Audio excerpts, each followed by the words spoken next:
Good evening. Welcome to the latest live edition of Last Bell Boxing. I'll do the introductions first. So good evening, Orkan. Good evening, Carl. Good evening, Ander. Evening, mate. And good evening, Darren. Good evening. So let's jump straight into it because we want to keep the show nice and time tight tonight. So we're going to jump onto Inoue's victory in the week. I'm going to come to Darren first because I know he's a massive fan. So, Daz, take it away. What were your thoughts on Inoue? I thought he had quite a slow start, quite a steady start. He just seems too good, mate, in every department for everyone in and around that weight division. He's just got everything. He sort of used Doheny, I believe that's how you pronounce it. He pretty much used him as just a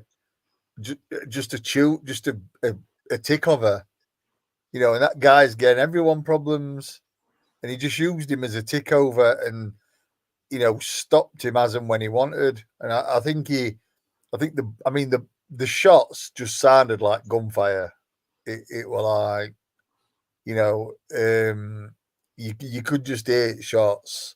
Did he spew it, Daz? Did he spew it, Doheny, or did he spew no, it? mate. I think that's proper unfair. I mean, I think what he's done, he's been caught with shots, and then he's been caught with a shot, and it's, he whether he's tried to turn into it and done something to his back, or whether that shot has probably caught him on hip as well a little bit.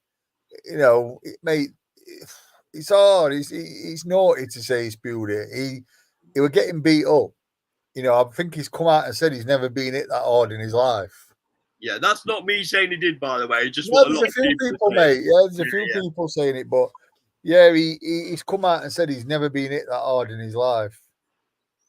He's just basically, I think, in awe of how hard, in a way, it's how good he is. Just one last question before we move on. So people are saying that he needs to move up. Do you believe he needs to move up? He doesn't need to, but he will. You think he will? Yeah. The only person I can see, giving him a bit of a challenge is Junto Nakatani, who's a bantamweight champion. But even then, mate, I just do not think there's anyone, even at super feather, but I think that's his limit. People are calling for Nick Ball, aren't they, Daz? Mate, he absolutely demolishes Nick Ball. There's just strength, mate, is not enough to beat this guy. Yeah. You know what I mean? It's all right beating your Raymond Fords, out strengthening him and stuff like that.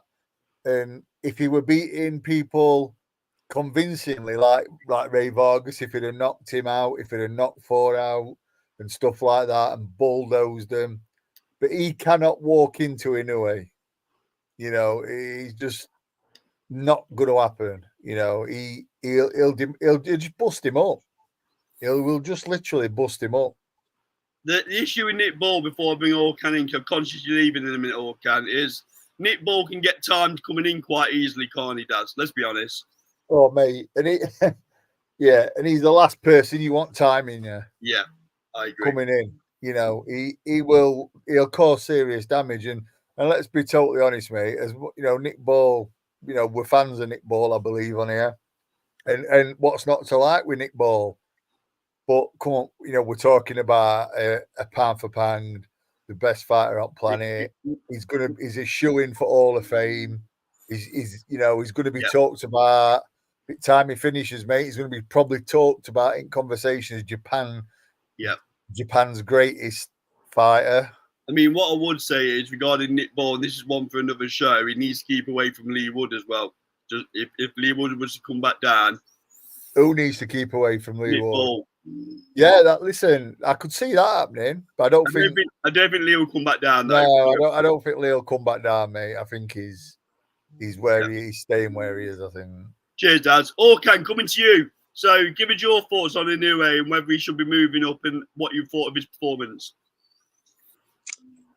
First, I wasn't able to watch the fight.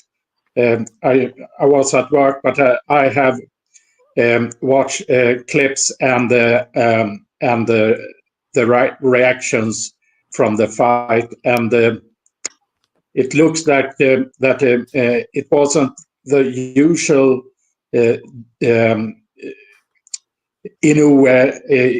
in the fight, that Inoue dominated, but not at the right from the start, what I've heard. And going forward, Sam Goodman fight will happen next in 24th of December, right? 24th of December. Yeah. Sam Goodman's going to have a bad Christmas day. Yes. It's very underwhelming, that fight is. It's not Inoue's fault that it's underwhelming. But when I heard that announced, I just thought. But he's a mandatory, and top ranks plans, I believe, is then to have this mandatory defense in December, and then Bob Arum confirmed that it will be a show in Las Vegas in spring next year. And I think that the plan is to have Inoue and Nakatani on the same card in the US.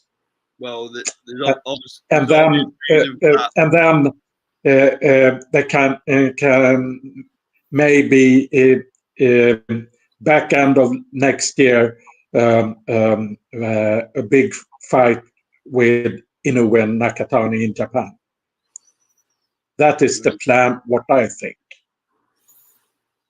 I've watched Nakatani. I don't think he hangs with Inoue. I'll be honest with you. I don't think he hangs with him.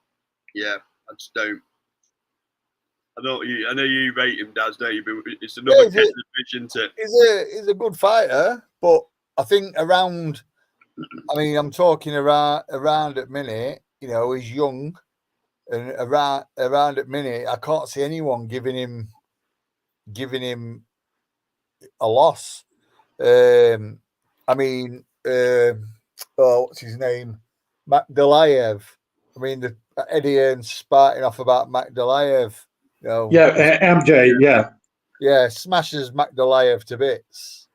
Do you know what I mean? Simple as. He's just too good. You know, just too good. Yeah. He's I'll call him what he's gonna be remembered as, a legend. You know, he's going to be spoke of in the same breath as such as Fighting Arada and all them. You know, the guy's just unreal. You've said that for a while now, though, haven't you? Mate, I've said it since he was a flyweight or a light flyweight when I first seen him. I'm not just jumping on bandwagon. I've seen him from his, you know, from 6 fights in, I think. And it'll almost be a shame, Daz, won't it, if he does go up too high in weights and gets beat by someone who shouldn't even be lacing his boots. Yeah, do you know what though, mate? I think he's one of them. If he went up to featherweight and he fought someone at featherweight who he knows that he's far superior to, and he struggles a little bit because of the weight, you know, in the later rounds, I think he's clever enough to say, you know what, this is me. I don't need to go any further. Ball could be that person, couldn't he? Nick Ball could be that person. No, mate, I don't think he's got the. I don't think he's. With him being a belt holder as well, Daz. No, mate, this guy's elite. This, you know, I'm just saying as a yardstick to use Ball as a yardstick. Yeah, I suppose so. That's yeah, where it's coming from. Yeah. Nick Ball could be perfect as a yardstick to whether probably. In that division. Yeah, I get your point on that. Yeah, because Nick Ball's a strong featherweight. So, yeah, I mean, I suppose if he goes to featherweight and fights Nick Ball, and he starts to think, oh, bloody hell, that were a bit hard work, you know, last few rounds, you know, Ball, if Ball starts to sort of push him around a little bit, yeah, you know, in the last few rounds, if he gets that far, yeah, he might think, yeah, it's probably, but then he might think, well, not everyone's got that style of Ball, you know. I think if he fought someone who's not known for being strong like Ball is, but he found the weight a little bit, you know, a little bit troublesome, then yeah, he might think, yeah, you know. But yeah, I get what you're saying. It could be a good yardstick. Yeah. So moving on, just why Andy sorts his Wi-Fi out. So we're a bit light on the old boxing bouts this weekend, but Sam Noakes is out this weekend for the EBU lightweight title. He's ranked 11th in the WBC, so you know he's getting some traction in terms of his career. Frank tends to do a good job, don't he? Let's be honest, at building careers and matchmaking.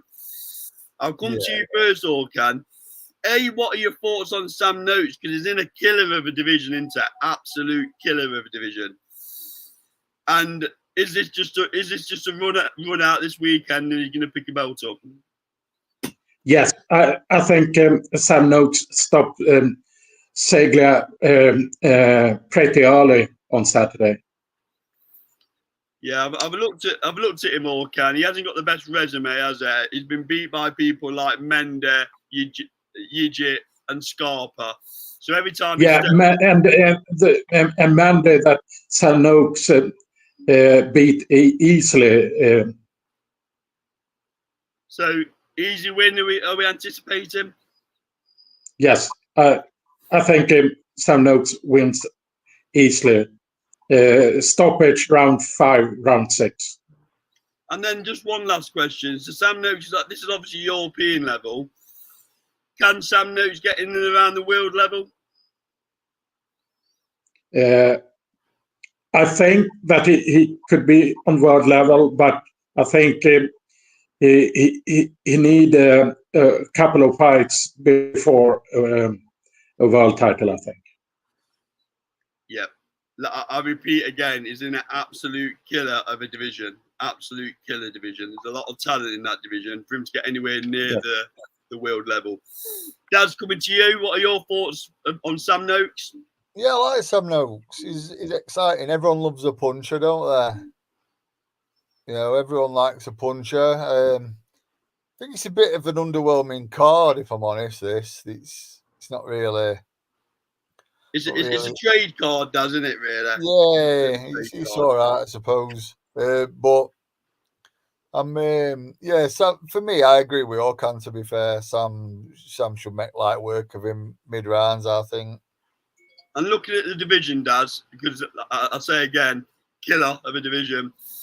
Where do you put him in and around the world? Do you put him in and around the world anywhere near the top of this weight division?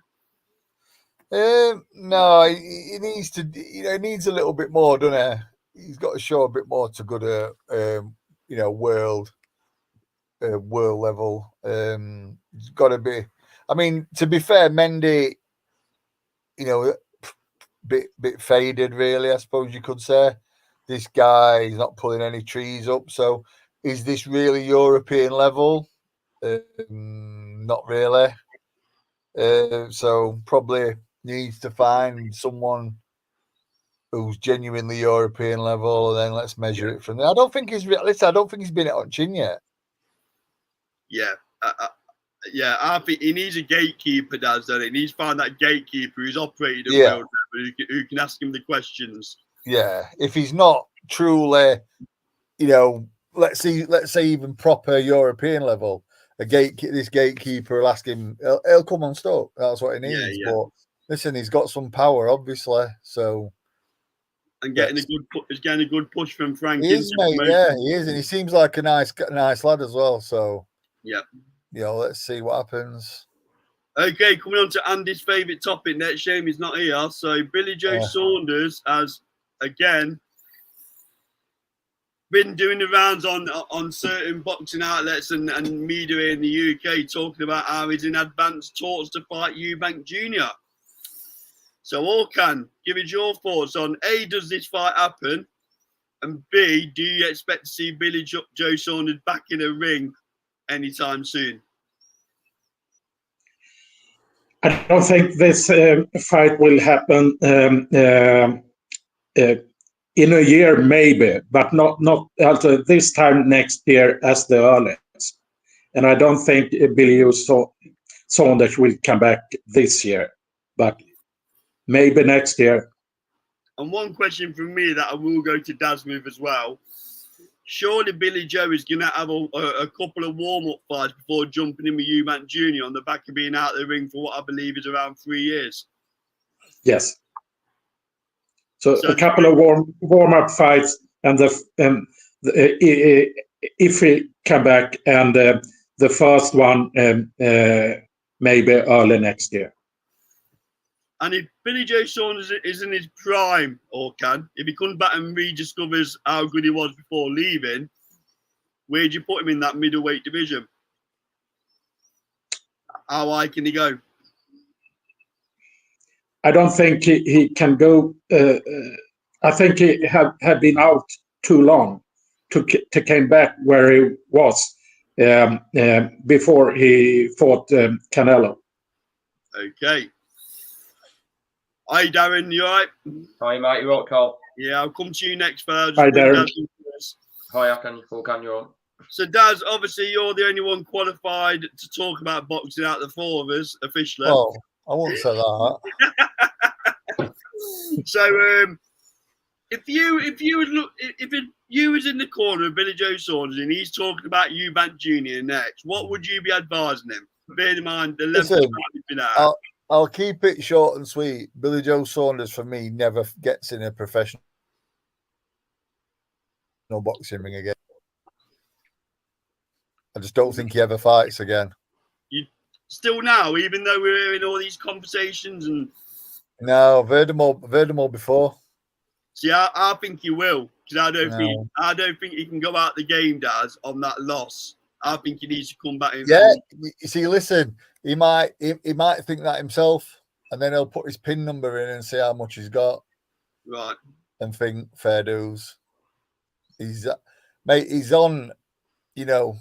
Listen, obviously, I've got quite a lot of traveller friends, and I saw a video of him offering someone out for a bare knuckle fight on a Monday morning for the week. Mate, I don't think he's got any plans to fight again. I'm not saying that I agree with all his antics, Daz, but we do need personalities in boxing, don't we? And that's Listen, he's a nice kid, mate. He's a really nice lad, Billy, as well. And a damn good fighter. He bloody is, mate. He popped his head in to see Nick at the before she fought Emma.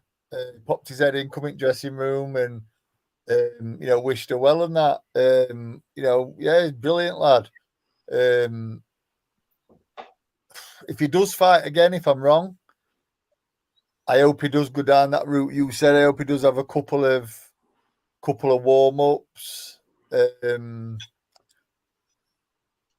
But we'll see. I just hope he don't leave it. I tell you what I don't want. I don't want it to be a case of, right, let's dangle a big amount of money in front of Billy. So he's got to get fit, and that's all he is. He has a fat camp, and he gets fit, and he gets in the shadow of himself, and and Eubank takes liberties. And Eubank beats him. Listen, let's be honest. The first fight, Eubank had a great second half of that. A lot of people thought that could have been a draw. Yeah. So it's listen, I hope he does come back, but I hope he does it the proper way. Yeah. I hope he comes, gets him sent, serious, has a couple of warm-up fights, and then let's see where he's at. But you'd hope so, he does, because he's a clever boy, isn't he? He knows the boxing game. Yeah. But if I had to put money, I would say I don't think he's going to fight again. Well, do you know them charity bets we keep talking about? I'll have another one that said he does return. Yeah, go on then. Yeah, because I think he will. Will. Right. Yeah. Cool. Okay, Darren Ashton, back from his globetrotting, putting faces up, putting pictures on social media. Yeah, I'm back. I'm all refreshed. It'll be my turn soon, mate. I'm off to Santorini, but that's for another time. So, Beautiful. Give us your thoughts on Billy Joe Saunders then, Darren. Do you think he's going to get back in the ring, etc., etc.?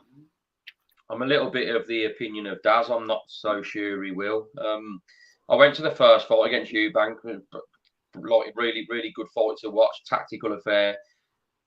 The talk of saying about that fight to come back to and fight Eubank, I'm not so sure that I'm that fussed about that fight, to be honest. I think it's been and gone. I think it's been a long time out the ring for him. It was a long time ago. I'm not that fussed about seeing that again, in all honesty with you. I think you're in the minority there, though, Darren, aren't you?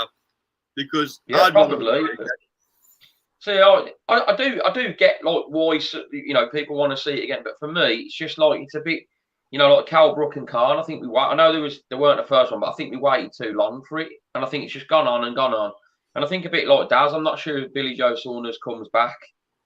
I think in his head, I do think he wants to, but to actually do it and get fit the way he's got to and lose all the weight he's got to lose, I think he's a bit of a different kettle of fish to like the likes of Tyson Fury to get his mindset on getting back properly and having the warm-up fights that I think he'd definitely need. But let's see.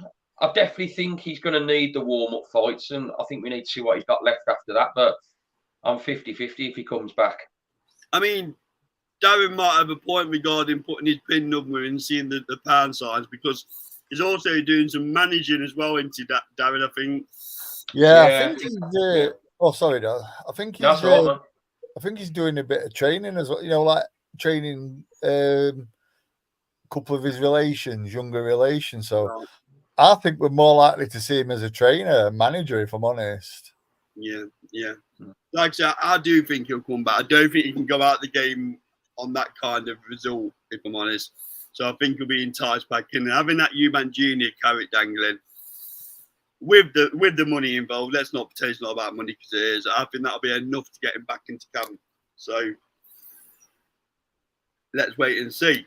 So, bit of a brief show tonight because we're doing a pre-record at 8 o'clock. So the last topic of the night is, I'll put this one in. Turkey Al-Sheikh has come out and said he's going to reduce pay-per-view costs to $20 or £20. How influential is this guy becoming in boxing? So, is influencing broadcasters there. He's already influencing promoters. I'll come to Darren Ashton first.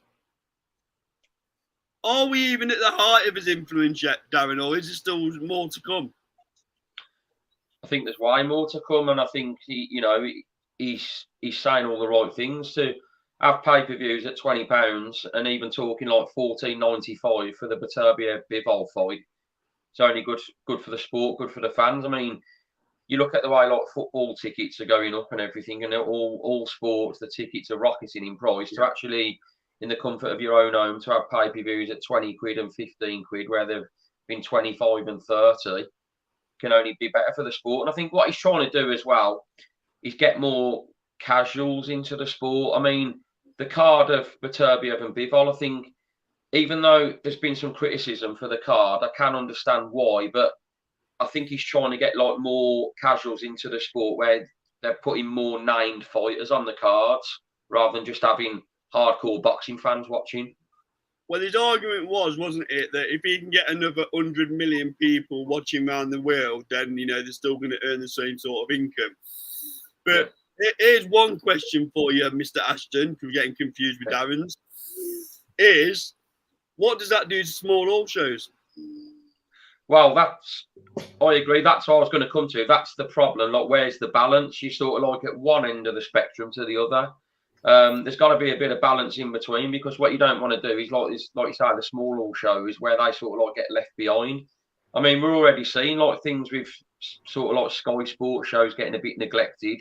I mean, we've had one announced today, but the shows like that are getting a bit few and far between. So yeah, there has got to be. But this is where you're relying on your UK promoters with the Eddie Earns and the Frank Warrens to be able to take them fighters, pay them well enough to put them on them type of shows. But it is going to be hard. I mean, an interesting one was Simon Jordan on Talk Sport saying the way it's going, are we going to need promoters? But I think you are for, like you say, the UK shows and the smaller shows, shows in the UK. Eddie was very quick to defend his corner there, wasn't he, about production? He was, yeah. Etc. He was, yeah. Thanks, Daz. Okay, coming to you next, in conscious of time. Same question to you, Turkey Al-Sheikh. How influential is this guy becoming in boxing? This is just the start, and on the positive side of the pay-per-view, that would be good if they have cheaper pay-per-views. And for the like me, I have the annual Super Saver. I have about 4 or 5 pounds reduced on pay-per-views when I pay for a year in one payment. So that looks good. And the November 16th card with Surdo versus CBS headlining will be on subscription on DAZN, if I've heard right. So I think it's good, and especially if they lower the price in the US, where the pay-per-views are ridiculous. Yeah, definitely. Yeah. I need to jump off, and we'll come back in 10, 15 minutes. Cheers. Coming to Coach Darren next. So obviously you've got one eye on the small horse shows, Daz. You're often involved with them. Ticket sales is always a challenge at £50 plus. Give us your thoughts. It's listen, I can't call it a bad thing if he's going to have an influence to reduce pay-per-view. You can't call it a bad thing, but I don't think it's so much. His influence. Well, it is, but it's probably an idea he's put to, Eddie and Frank and stuff like that. Listen, whatever he's chucking, the amount of money he's chucking, it could probably get them to fight in a 2-2 if he wanted. Yeah. Do you know what I mean? He's like, mate, it's exactly like a kid. Listen, let's just hope, right, that he doesn't lose interest in boxing. Yeah, I was going to say that. Right, because he's like a kid with a new toy, right? They're dragging all these sports over to Saudi. At minute, my mate's been playing in Riyadh in snooker. No one there. Yeah. Nobody Football. there. Football. Ronnie O'Sullivan plays. It's packed, so it's one person. Listen, I don't agree with one person being in charge of it all. And let's be fair, he's not. You can't call him a boxing man, can you? I don't think he's laced a pair of gloves up, and I don't think he's been around it. I think he's just, he's chucking money at it, and it's all good while that's happening. However, like I've said, we've still got the problem of the women's side of it with him. You know what I mean? But he has put one. He's announced one fight, hasn't he? Yeah, it's a bit of a breakthrough. Yeah, but let's listen. Let's be totally honest, right? He's got Sky Nicholson v Raven Chapman, right? We all know why Sky Nicholson's Eddie Hearn's favourite. I don't know why. Why is that then? No, allegedly. We also, Ravens. So we've got two straight women on the card, basically. Do you think we'll ever see a Lauren Price who's openly gay on it? Don't know. No, we won't. I'm telling you now. We won't. Okay. Cheers, Daz. Jack, how you doing, Jack? Hopefully the dog will behave itself. Let's see. Probably not. He hasn't behaved himself for the last year and a bit that I've had him. So same thing to you, then. Obviously involved in the game, matchmaker. Stop touching him, then you will. Anyway, moving on quickly. Obviously, Jack, you must have seen a bit of a ripple effect, and I do mean in boxing. The fact that you've got people now wanting silly money to make fights because obviously they're seeing what other people are earning elsewhere. It's not really even the money side of it. You get stupid things like you be involved in one fight with a TV promoter, and people are wanting. I used to get calls more when I do little bits with promoters in America, with promoters who work in America. asking me, "Oh, can you get me a fight in the States? Can you get me a fight in Vegas?" And now it's, "Can you get me a fight in Saudi? Can you get me a fight in Dubai?" And it's like, yeah, like I can't just ring up. Like I'm not one of those people who's got Turkey's numbers.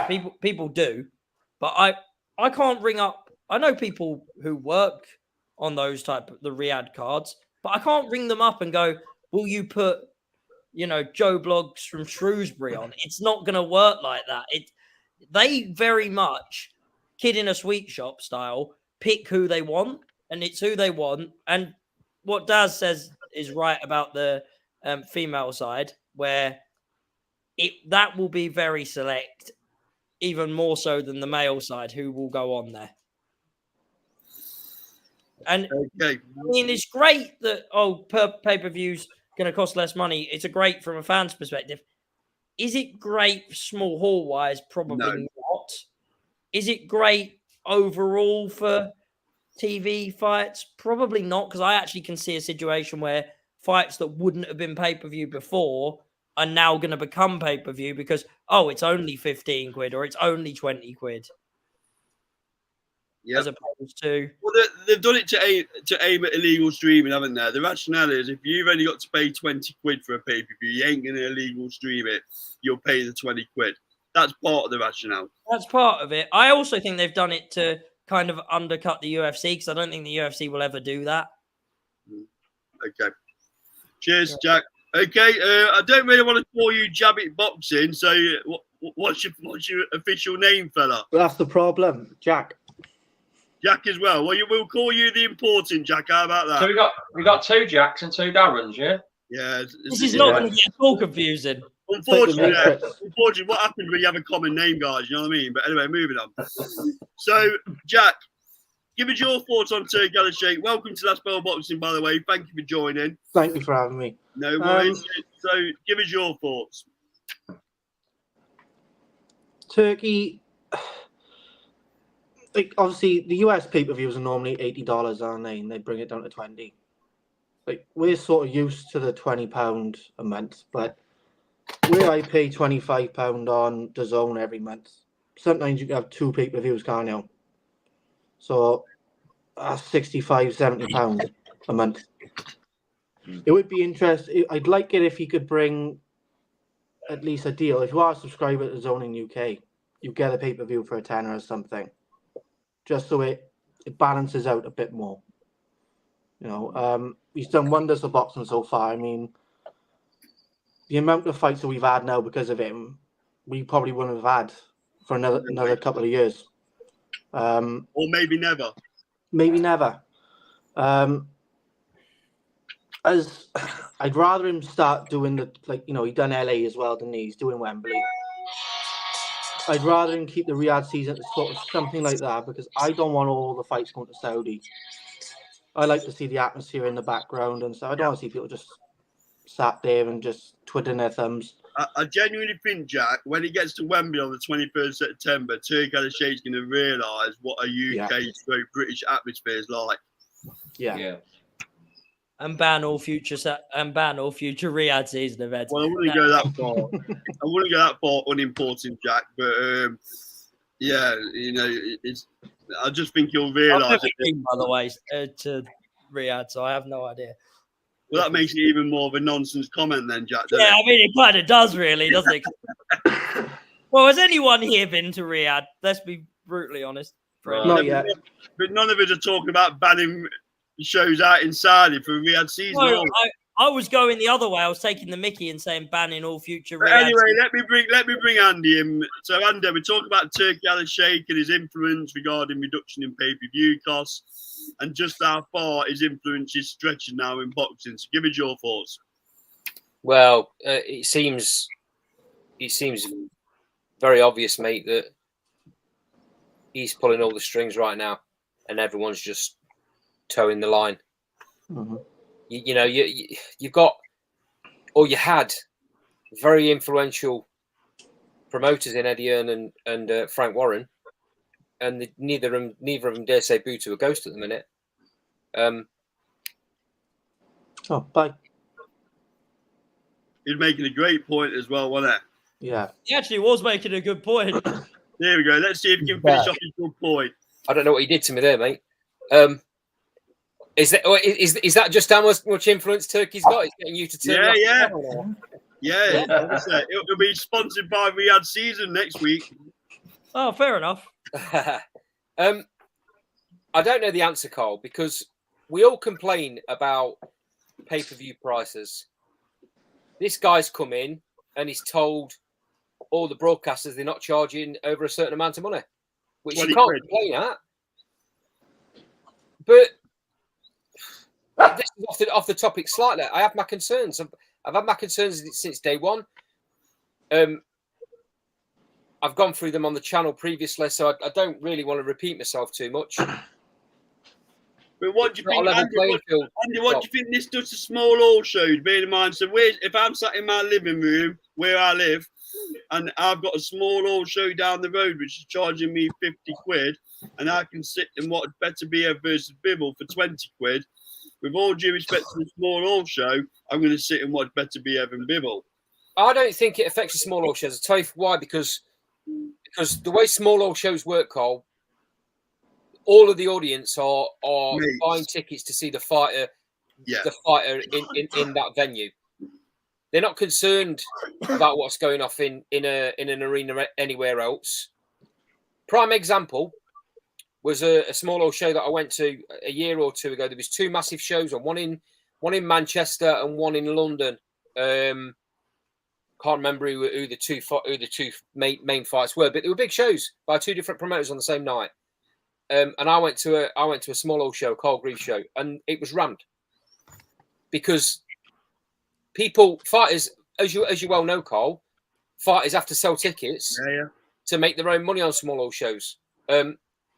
So I don't think that part of it will affect the small old shows. Other things that Turkey's doing and the Riyadh Season are doing will affect small old shows. Like it's stumping the growth of female fighting to begin with. And I'm going off the topic, but it is. Well, you're not. Until that changes. Well, you're not, because it's still part of his influence, isn't it? And until that changes, it's going to affect boxing, female boxing in general. Is it doing anything for small or boxing? No, it's not, and it's not going to, because he's not bothered about that part of boxing. But if you stop getting the massive shows in the UK, which seems to be happening, all you seem to be getting now are the next gen shows. You'll get the odd one every now and again, but you don't get the massive shows that we were getting previously because they're all going elsewhere. And they've started taking even British level fights. Yeah, I mean, I'll be honest, Andy. I've noticed on social media that some people, i.e. Darren Ashton, moaning about undercards now. What would have been quite acceptable in the past, jumping on Twitter and giving it the large. Are you talking about Catterall? Outrageous comments were made there, young man. I did tell you so, didn't I? Again, that's part of it. Yeah, that's part of it, because the fights that would have been on undercards on shows like that are being put on undercards in Saudi. There are two fighters on this Wembley card, though. I know, actually, one on the Wembley card and one that's previously been on a Saudi card, who have come directly from small hall shows. Yeah. And they've never been on TV anywhere else. They've gone, and it's simply because Turkey liked them. Because by all accounts, the Wembley one? Josh Padler. Who's the Wembley one? Aware, they've never been on any other big show. And who's that, Jack?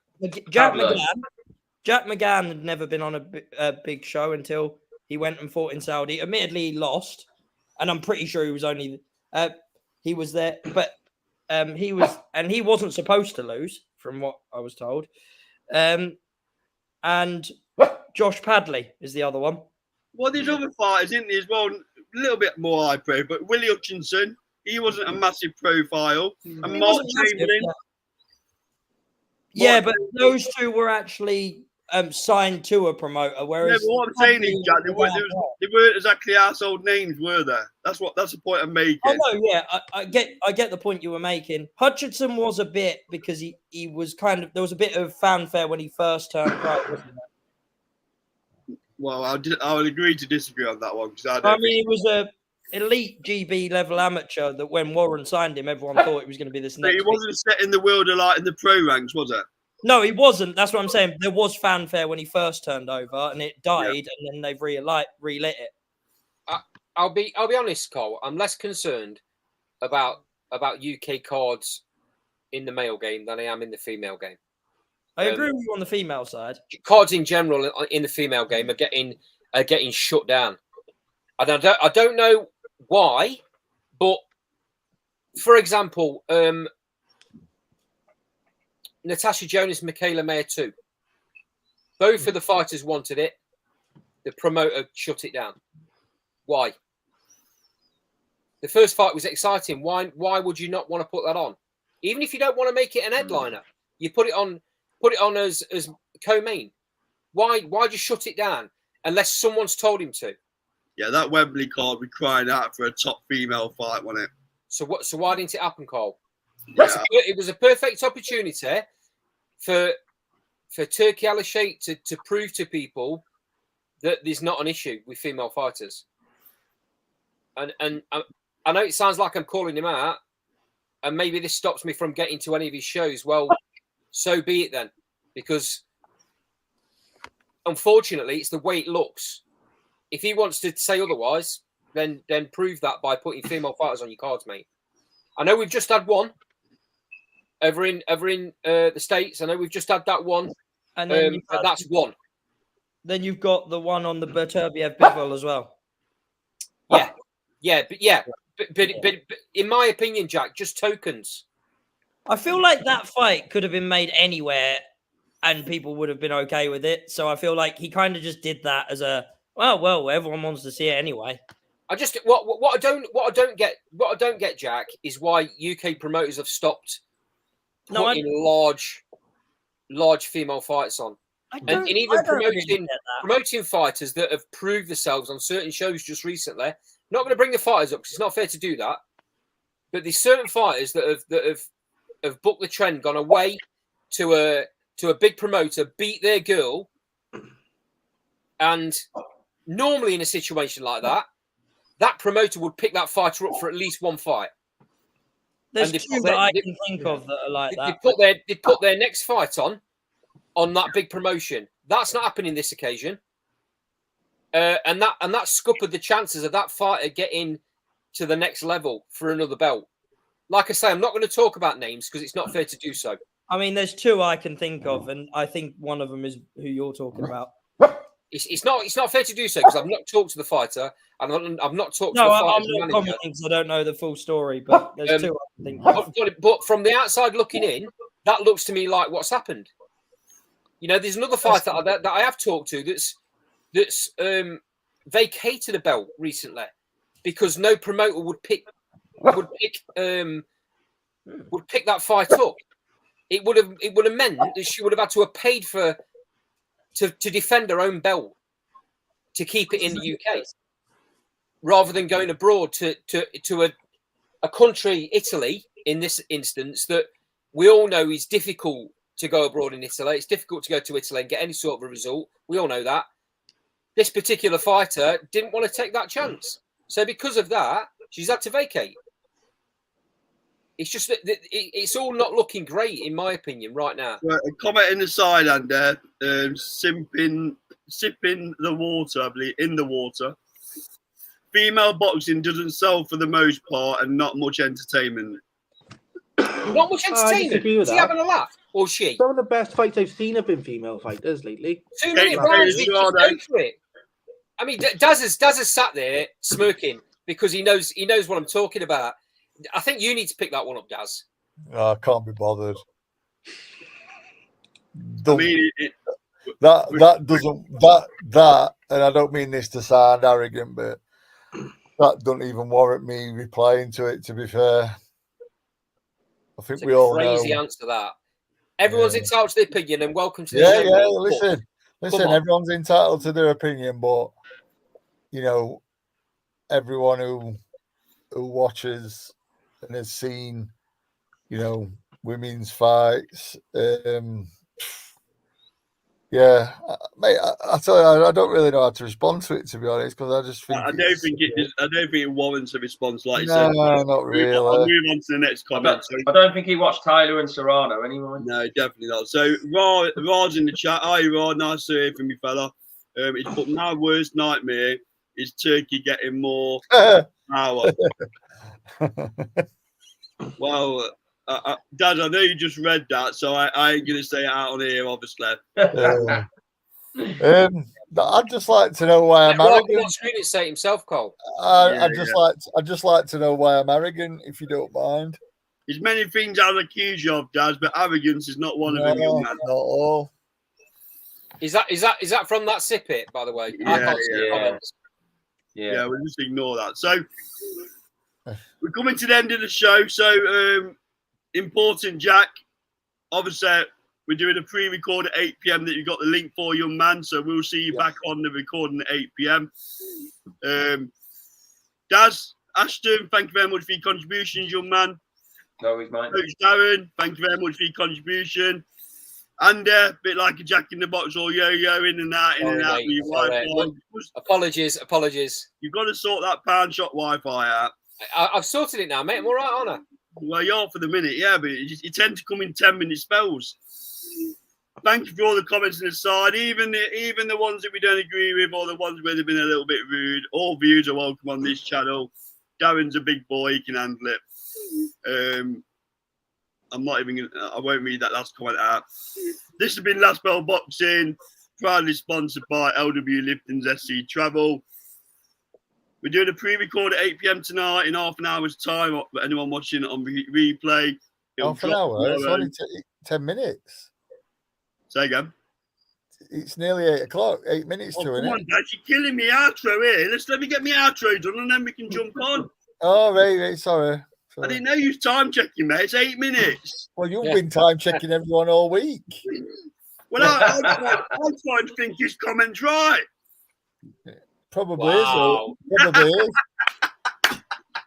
Probably is. Thank you for all the contributions. Go on, Dad. Go on. No, you're right. I was just going to say probably is, but I've got reasons to be arrogant. No, that is an American phrase, isn't it? and by the way, mate, you've got absolutely no idea what you're talking about. No. Daz is one of the most genuine people in boxing, so do me a favor. Darren seems like a douche. To be fair, I'll give you some props for that. That's the first time I think I've ever been called well, that. What I'll say is the final shot is simping in the water. If you want to join us on camera next week, I'll send you the link out. Cole, let me tell you, Cole, you're wasting your breath. He ain't going to do that. He's hiding behind his camera. You might do. We're big fans. Would be fun, actually. Would be fun. Yeah, we're big fans on this channel. If you've got something to say, you have a go in the chat bar. You at least have the bottle to come on camera and say it. Anyway, this has been Last Bell Boxing, proud sponsored by LW Lifton's SC Travel. Same time next week, 7 p.m. in the UK. Like, comment, subscribe, post your comments, sensible comments in the comments below, and we'll see you next Thursday. Thank you very much. Take care, everybody.